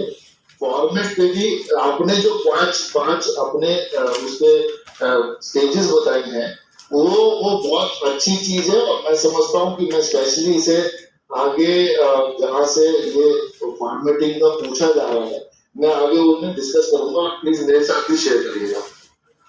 सर फैमिली का डिस्कस है ना, इसमें जो हमारी प्रॉब्लम्स है वो शेयर होनी चाहिए ना अपने दूसरे का। फायदा क्या होगा, खाली एक ही बात हम डिस्कस कर रहे हैं। फैमिली में आइडिया फैमिली का नाम दिया गया है इसको।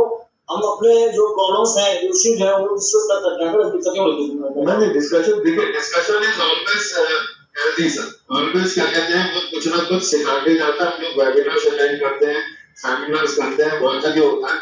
तो आप कुछ भी चाहे 10% सीखते हो, चाहे 100% सीखते हो, आपको कुछ ना कुछ सिखा के जाए। सर बिल्कुल सर, मैं बात रखना चाहता हूँ। लगभग 1 साल पहले मैंने जब सेमिनार हुआ था, तो मैंने ही ये पॉइंट रखा था कि सभी बैंक्स का फॉर्मेट एक होना चाहिए।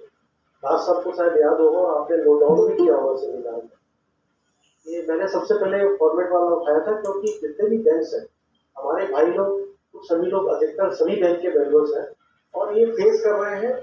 इस कारण से होता क्या है कि फॉर्मेट अलग अलग होने से अलग अलग वैल्यू आती है। यदि आप पीएनबी के लिए फॉर्मेट का वैल्यू निकाल रहे हो और स्टेट बैंक के फॉर्मेट में वैल्यू निकाल रहे हो, तो कहीं ना कहीं इतने डिफरेंसेस हैं।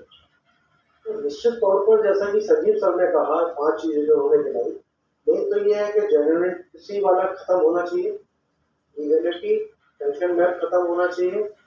प्लस आप जो पूछ रहे हो कि रूरल में है या एग्रीकल्चर में, तो एग्रीकल्चर का तो ठीक है, क्योंकि एग्रीकल्चर की हम लोग काट नहीं सकते वैल्यूएशन। इसके पास 34 AB का हम लोग के पास लैंड एंड बिल्डिंग का है, तो हमको फिलहाल यहाँ पर यदि APC या 143 इसको घोषित नहीं है, तो वैल्यूएशन करते नहीं, क्योंकि हमारा लाइसेंस क्लियर नहीं है, पहली बात। दूसरी बात है कि फॉर्मेट में बहुत सारी चीजें रिपीटेड हैं। आप यदि देखेंगे, जहाँ तक सेंट्रल बैंक का, यूनियन बैंक का, बैंक ऑफ इंडिया का और आर्यवर्त बैंक का लगभग 90 to 95% एक फॉर्मेट। अब वो फॉर्मेट सभी चीजें इनोवेट कर देता है, एक्सेप्ट करके 3-4 चीजें पर हटा। जैसे आपका है कि भाई आपने 2 सैलरी 2 ट्रांजेक्शन क्या वो किए, एक वो चीज हटनी ही चाहिए। क्योंकि बैंक कहता है मैजिक ब्रेक पे देख लीजिए, 100 एकर्स पे देख लीजिए, लेकिन छोटी जगह पे क्या कहीं पे भी आते, आपको पहले रिक्वायरमेंट आनी होगी ना कि यहाँ के रेट क्या है, वो जेन्युइन रेट नहीं आ सकती। दूसरी चीज क्या है, कहीं का सर्किल रेट बहुत ज्यादा है, सर्किल रेट गाइडलाइन जो वैल्यू मांगते हैं, गाइडलाइन वैल्यू डिफर करती है आरएमएस बैंक में 20% से ऊपर नहीं होगा। तो ये फिर हमारे वैल्यूअर होने का मतलब ही क्या रहा है, यदि हम वो 2 ट्रांजेक्शन मांग रहे हैं, पहली बात।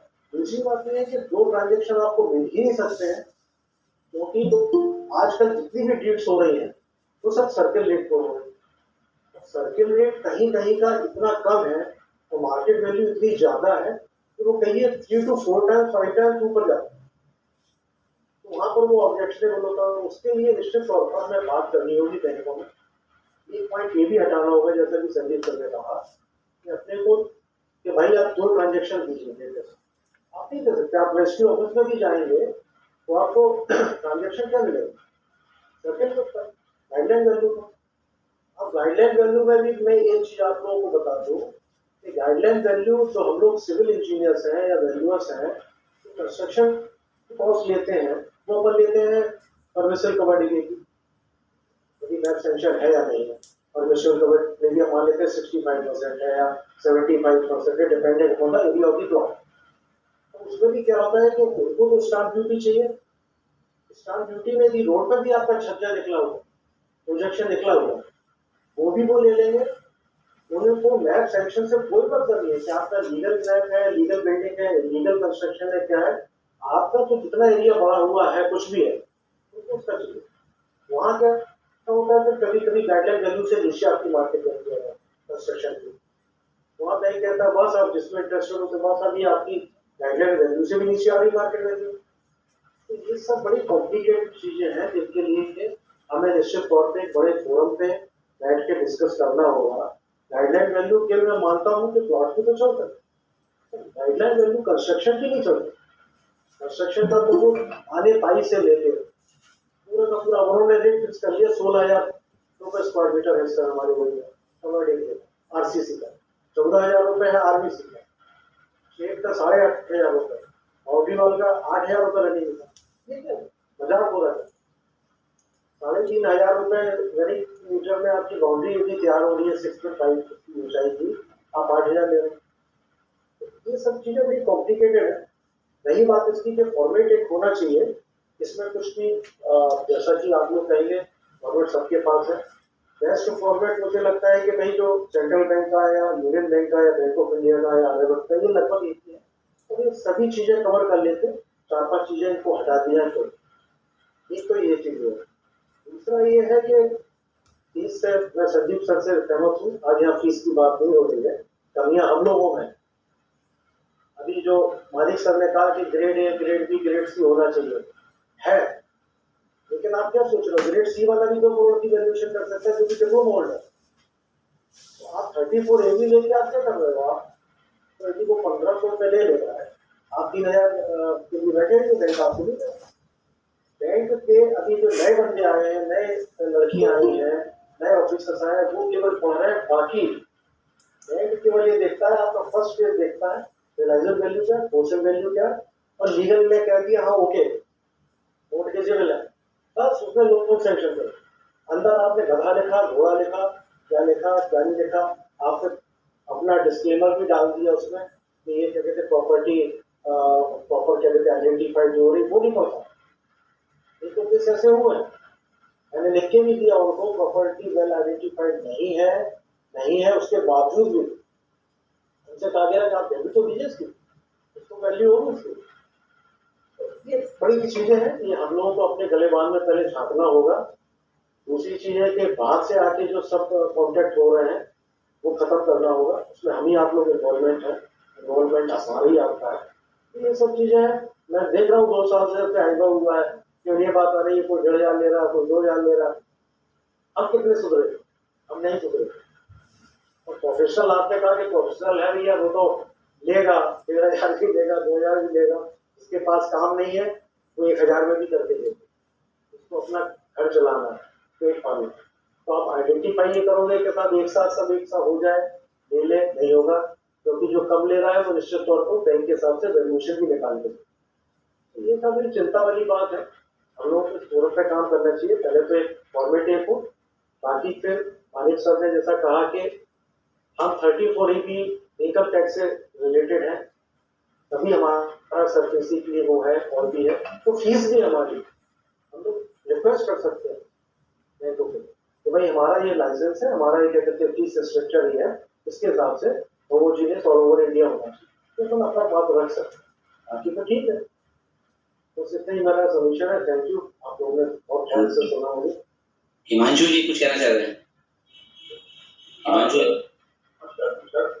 मैं ये कहना चाहूंगा कि फॉर्मेट के रिगार्डिंग एक 5 मेंबर या 7 मेंबर की कमेटी बना दीजिए, वो सारी चीजों को एक बार डिस्कस करके एक फॉर्मेट ले आए अपने पास सामने, वो काउंसिल के सामने प्रकट कर दें, उसको फिर आप डिस्कस करिए एक क्रिएटिविटी उसमें वर्कफुल मिलते हैं वो चीज फॉर्मेट वाले कोई एक कमेटी बनाती है, फॉर्मेट जो डिसाइड करते हैं वो सारी चीजों डिसाइड करेगी, वो काउंसिल पर सब कर लीजिए आप, काउंसिल पर सब करके उसको एक बार अप्रूव करिए या उसको फिर सब रखिए स्टडी मीटिंग, वो फिर जा करके तब वो वर्कफुल डिस्कशन हो। बहुत अच्छा सजेशन है मानवी जी, बहुत अच्छा सजेशन, बहुत अच्छा। इस तरह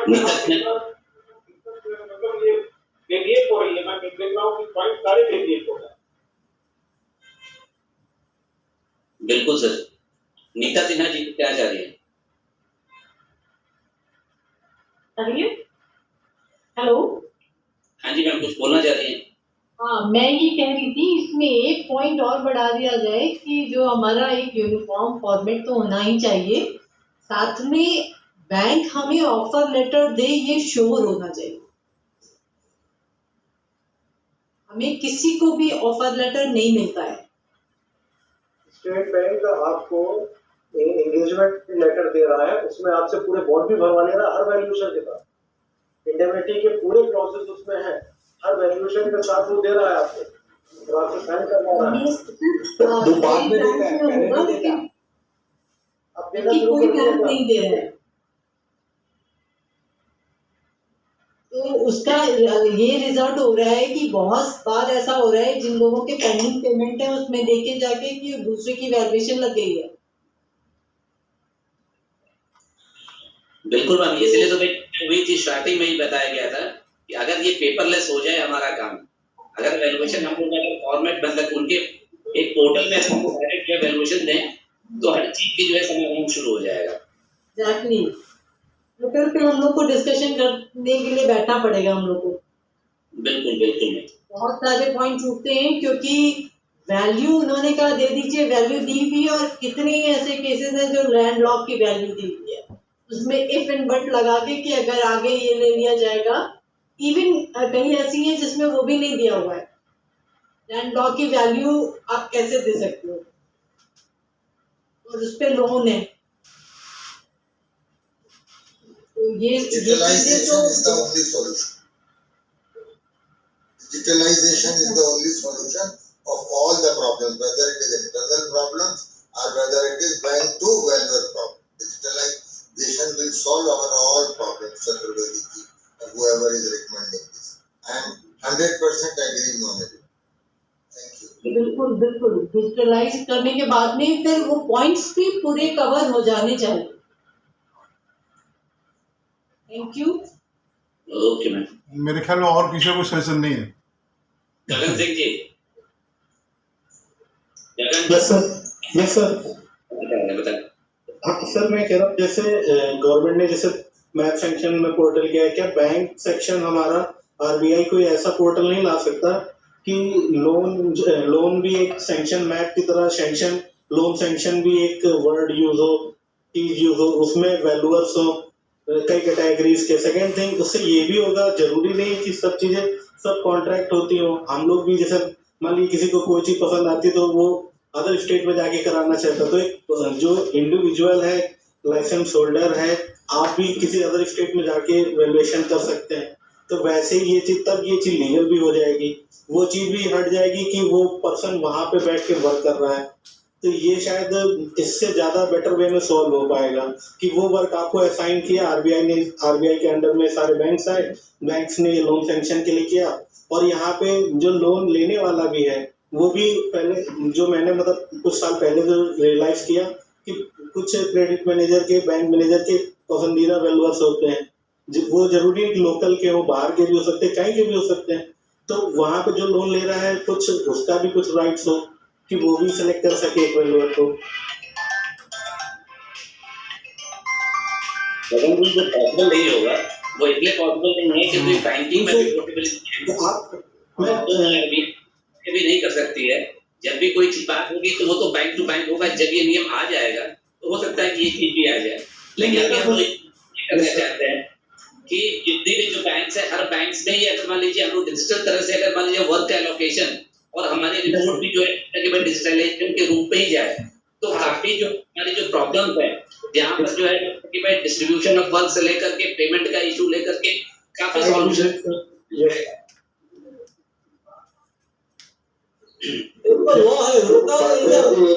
उपाध्याय जी, आपको एक चीज और बड़ी अच्छी बताऊं, आपने स्टेट बैंक को देखा, आप स्टेट बैंक ने एक अपना वीवीएम पोर्टल बना दिया और सारे जितने वेंडर्स हैं उन्हें लॉगिन आईडी दी है, लेकिन आप उसकी काम करने की प्रक्रिया देखिए कि वो पहले वैल्यूअर से सॉफ्ट कॉपी लेता है, हार्ड कॉपी लेता है। जब उसकी वैल्यूएशन उसके हिसाब से या उसकी चीजें उसके हिसाब से हो जाती है, फिर उसे कहता है कि इसे अपलोड कर दीजिए, अपलोड की रिक्वेस्ट उसके बाद डालता है वो। नहीं, हमारे यहाँ तो सर और अलग है। हमारे यहाँ तो सर कोई चीज नहीं मांगी जाती है, हमसे ओटीपी बस मांगते हैं कि साहब जी अपना ओटीपी बता दीजिए, आपके जो है रिपोर्ट में अपलोड करना है। कानपुर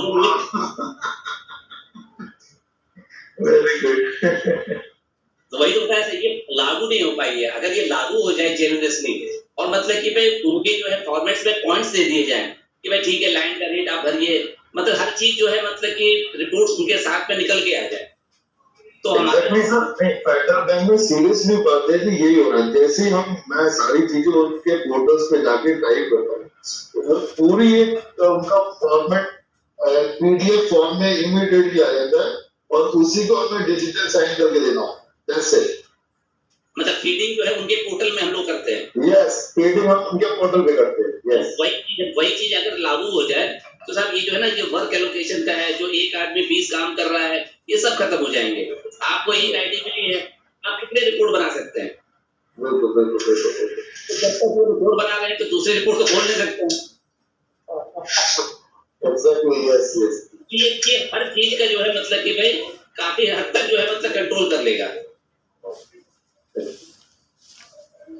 एक स्टेप आगे बढ़ा जाए। बिल्कुल। और किसी सजेशंस हो?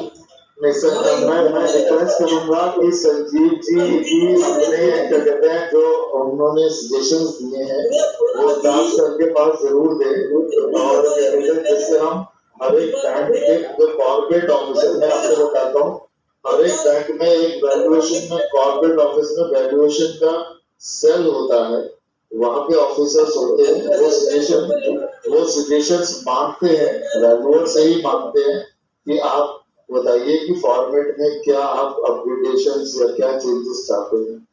तो आप संजीव जी रिक्वेस्ट है कि आपके जो भी पॉइंट्स आप प्लीज दास सर को दीजिएगा और we will circulate with other all the banks corporate office. हाँ, मेरे ख्याल में और किसी को कोई सजेशन नहीं है, सब लोगों ने अपना सजेशन दे दिया। मैं कुछ जैसे पॉइंट आउट करना चाह रहा हूँ। एक तो हिमांशु ने जो कहा उस पर हम लोग ध्यान दे रहे हैं, तो मैं एक चीज़ कहूँगा, जो लोग आज पार्टिसिपेट किए हैं वो आज रात को हम लोग बात कर लेंगे, तो उनको हम टीम बना देंगे और एक मीटिंग करेंगे जिसमें वो भी रहेंगे और हमारा प्रेसिडेंट सेक्रेटरी दोनों वाइस प्रेसिडेंट भी रहेंगे, ताकि एक और मीटिंग में उसको हम सॉर्ट आउट कर दें क्या क्या होना चाहिए नहीं होना चाहिए। तो जैसे जो पॉइंट जो सामने बन के आया, एक तो लॉगिन आईडी वाली बात हुई, एक हुआ कि जो वैल्यूएशन से रिलेटेड नहीं है, जैसे अब बिजली पॉइंट कितना, बाथरूम पॉइंट कितना, फिर कुछ वकील का लीगल वाली पार्ट को हम पूछा थी वैल्यू को, वो चीज़ नहीं लेनी चाहिए।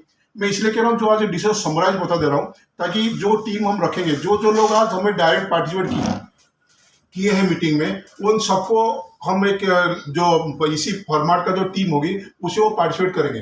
तो जो है तो आपकी 2-4 दिन जो मीटिंग हम बुलाएंगे दोबारा, सिर्फ उन्हीं लोग बुलाएंगे जो लोग ने डायरेक्ट हमसे डिस्कशन में पार्ट लिया। तो एक जो लास्ट 2 years ट्रांजेक्शन का ये ईमानदारी से संभव ही नहीं है कि कोई पर्टिकुलर लोकेलिटी का जाके हम जाके कचहरी से जाके मांग के लाइए, संभव ही नहीं है। लेकिन ये कि हमें इसमें देखिए, हम सिर्फ अपना बातें ना करें खाली, हमें बैंक कल को ये भी पूछेगा कि भैया आप ये जो रेट असेस के कहाँ से लाए, तो इसलिए उसका जस्टिफिकेशन देने के लिए, क्योंकि हम जो देंगे कोई जरूरी बैंक उसको एक्सेप्ट कर ले, तो जो चीज़ उनको एक्सेप्ट करने वाली ना हो उस पर भी हम पॉइंटिंग बना रखें, और जो कुछ पूछे हम तुरंत जवाब दे देंगे, हम इसलिए पॉइंट चाहते नहीं। तो लास्ट 2 year ट्रांसफर नहीं रहेगा। फिर एक सेल्फी वाली बात उठ रही थी कि इसमें सेल्फी का पॉइंट भी जुड़े ताकि क्वालिटी मेंटेन हो जाए। फिर verification of authenticity of map, ये चीज़ें हमने बैंक से काफ़ी बात करी, तो उनका कहना कि जो authenticity of the approve building वाला अगर वैल्यू नहीं देगा हम किससे मांगेंगे। तो ये कि कुछ चीज़ें हम जो प्रपोजल उनको देंगे तो बैंक अथॉरिटी भी हमसे उसको रिप्लाई पूछेगा कि इसको अगर आप नहीं बताए तो कौन बताएगा। तो इसलिए मैं सबसे आप लोगों से रिक्वेस्ट करूंगा कि हम जब आगे कहीं मिलेंगे इसी मुद्दे पे डिसीजन करेंगे कुछ लिमिटेड लोगों को लेते हुए, तो ये पॉइंट पे भी जो हम कहेंगे नहीं होना चाहिए, तो ये जवाब हमारा होना चाहिए ये क्यों नहीं होना चाहिए, तो ताकि को बैंक पूछे तो तुरंत उसको जवाब दे दे। फिर एक स्टेबिलिटी सर्टिफिकेट, वो बात बिल्कुल 100% सही है कि जो स्ट्रक्चरल इंजीनियर होगा सर्टिफिकेट स्टेबिलिटी वो देगा, वैल्यू से कोई मतलब नहीं है। जैसे एज अब तो अभी अरुण जी कह रहे थे कि हम एज को अलग से लिख के देना पड़ता है, उससे कोई जरूरत इसलिए नहीं है क्योंकि हम वैल्यूएशन रिपोर्ट में एज ऑफ द बिल्डिंग जो डिप्रिशिएट करते हैं हर चीज लिखते हैं, इसलिए वो पॉइंट हटनी चाहिए। फिर अर्बन सीलिंग एक्ट वाली पॉइंट आई तो ये भी नहीं होना चाहिए। फिर जो यहाँ पे वही आई इंस्पेक्ट द प्रॉपर्टी और द साइट इंस्पेक्ट पर्सनली, ये चीजें तो रहनी चाहिए, लेकिन उसमें क्या होना नहीं होना हम लोग कमिटी डिसाइड कर लेंगे। फिर उसके बाद फीस स्ट्रक्चर में बात उठी, अग्रवाल साहब कहना कि जब फीस नहीं, लेकिन एक्चुअली फीस हम पैसे के लिए काम भी कर रहे हैं, जितना हमें फॉर्मेट हो रहा है हर चीज़ हो रहा है पैसे के लिए हो रहा है। तो फीस स्ट्रक्चर क्या होना चाहिए, हम ये ना कहें कि कॉमन फीस स्ट्रक्चर हो, हम उसको देखें सबसे बैंक में सबसे ज़्यादा फीस कौन देता है, हम उसी का फिक्स इनकम टैक्स का जो रजिस्टर्ड वैल्यू का जो फीस स्ट्रक्चर तो बैंक देगा नहीं, लेकिन बैंकों पे जो सबसे ज़्यादा फीस देता है हम उसको मान के चले। उसके बाद जो हो रहा है डिफरेंस हो 20% जो डिफरेंस वाली बात हो रही है, तो उसमें हमने बैंक से डायरेक्ट बात भी करी थी। उन्हें कहना कि आपको कुछ भी मन है आप वो लिख दीजिए, लेकिन कल को डीएम रेट से ये चीज़ हमें पूछना जरूरी है क्योंकि क्यों इतना डिफरेंस क्यों हुआ।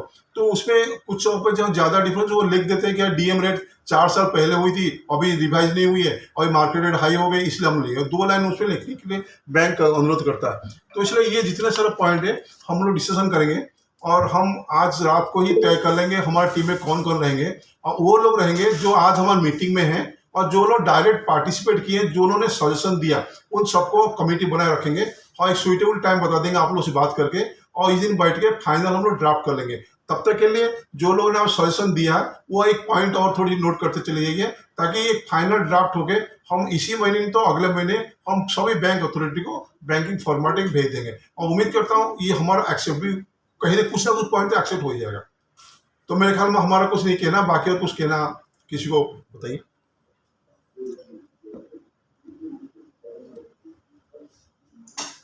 अर्पित जी कुछ कहना है? सर ये कहना चाह रहा था ये क्या बोलो रिलायबल वैल्यू जो है वो बैंक टू बैंक के होते हैं, यहाँ बैंक टू बैंक के रिलायबल एसबीआई के लिए कर रहे हैं, एफएम के लिए करेंगे तो 90% है, आरएससी के लिए करेंगे 95% है, पीएनबी के लिए करेंगे तो 55% है, बैंक ऑफ इंडिया के लिए करेंगे तो 80% है।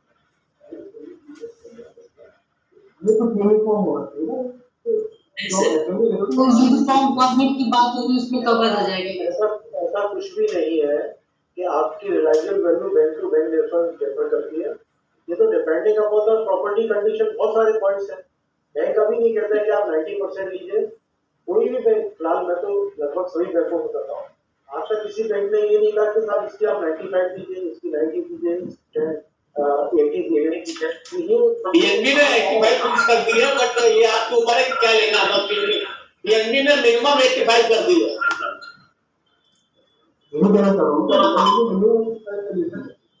एक्चुअली अर्पित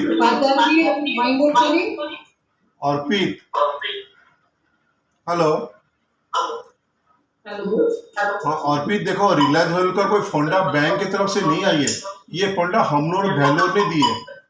अगर कोई प्रॉपर्टी डेवलपमेंट अथॉरिटी की हो वो 100 रुपये 90 बिक जाएगी, नहीं कहीं दूर हो जहाँ डेवलपमेंट अथॉरिटी ना हो वो 100 में 80 नहीं बिकेगी। तो इसलिए ये रिलेटिव वैल्यू हम पे डिपेंड करता है। कोई बैंक के कहने पे आप बिल्कुल पता ही न मानो, क्योंकि रिलेटिव वैल्यू जो फिक्सेशन है वो बैंक अथॉरिटी ने नहीं दिया, ये अपना वैल्यू सीनियर लोगों ने वैल्यू को इश्यू बना के ये तो उसको फॉलो कर रहे, बैंक के साथ नहीं फॉलो कर रहे। तो इसलिए बैंक टू बैंक वैल्यू नहीं करता है, ये प्रॉपर्टी टू प्रॉपर्टी वैरी करता है। मान लो कोई किराएदार प्रॉपर्टी है, 25-30 साल से किराएदार खाली नहीं करता, वहाँ वैल्यू बहुत कम हो जाएगी। कोई जरूर 80% नहीं होता, 70% का चला जाए। ये अपने बुद्धि विवेक पे डिपेंड करता है, कोई नीति नियम कुछ नहीं है। ये अपना बैंक को अपना एक्सप्रेस कर लो कि भैया उसे आपसे कुछ ना, हमारा जितना है वो दे रहे। ये डिपेंड करे प्रॉपर्टी पे, सिचुएशन क्या है क्या नहीं।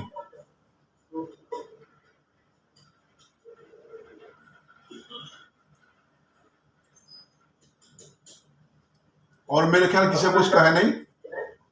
उपाध्याय जी को vote of thanks.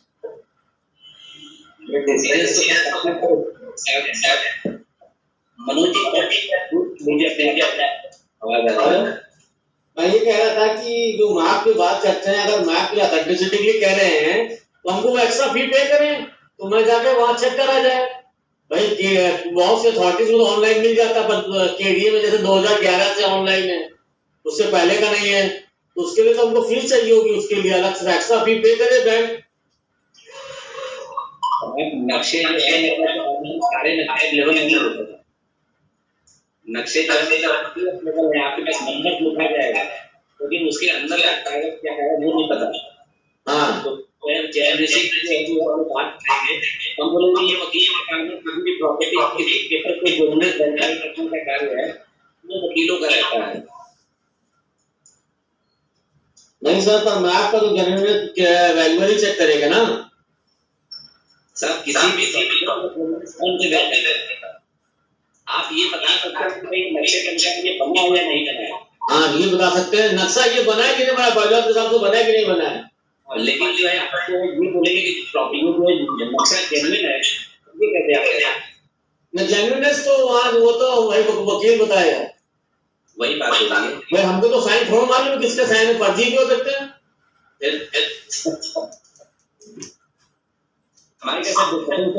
Upadhyay ji, मैंने बैंक में ये बात कहा था कि क्या कहते हैं, क्योंकि जैसे आप सारे डॉक्यूमेंट्स मोर्गेज करते हैं, आपका एडवोकेट लिख के देता है अपना लीगल रिपोर्ट में, तो map is also the part of mortgage and it is a legal document of the property.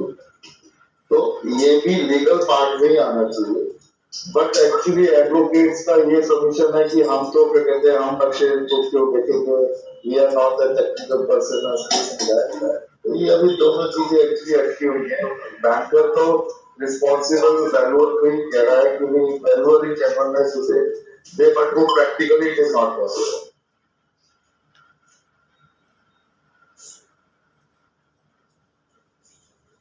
Sanjeev ji क्या है?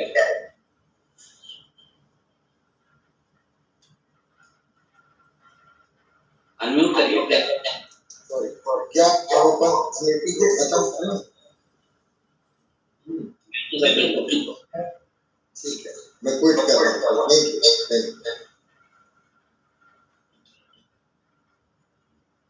हमारे घर से बहुत कुछ है, तो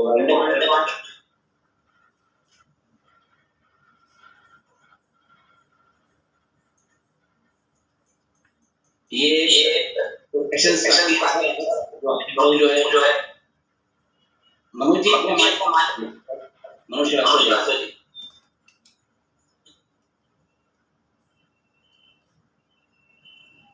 डिस्कशंस में हमने पार्टिसिपेट किए, काफी किया गया है, सजेशंस लिखा गया है, जैसे कि हम लोग सजेशन लिया उसकी एक बना सकते, और हम लोग जो है इसको डिटेल हम लोग जो है मतलब इसको लिखें कि भाई क्या क्या पॉइंट्स इसमें हो सकते हैं। जैसा होगा भी हम लोग अपनी एक डिसीजन लेकर के एक कमेटी बना करके इसको फाइनलाइजेशन करेंगे। मैं सभी मेंबर्स का बहुत बहुत धन्यवाद देना चाहता हूं कि जो अपना जो है समय निकाल करके अपने जो है इस डिस्कशंस में पार्ट बने, वेबिनार का पार्ट रहें। स्पेशल थैंक्स हमारे चीफ गेस्ट साहब मिस्टर मनोज कुमार श्रीवास्तव जी का, जिन्होंने अपना वैल्यूएबल सजेशंस और ये बहुत कम समय में उन्होंने अपना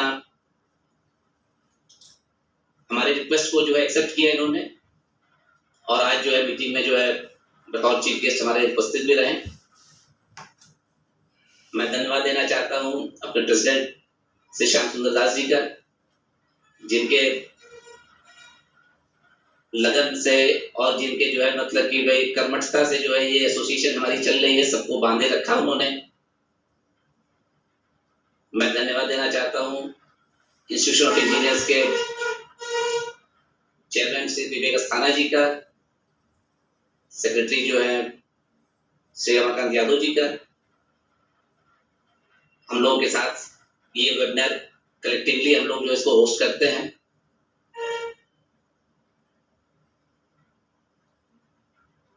और मैं जितने भी हमारे मेंबर्स जिन्होंने इस मीटिंग को ज्वाइन किया, उनका पुनः से एक बार फिर से बहुत बहुत धन्यवाद, बहुत बहुत अभिनंदन। Thank you everyone. Thank you very much, Badshah ji. Thank you. Thank you very much.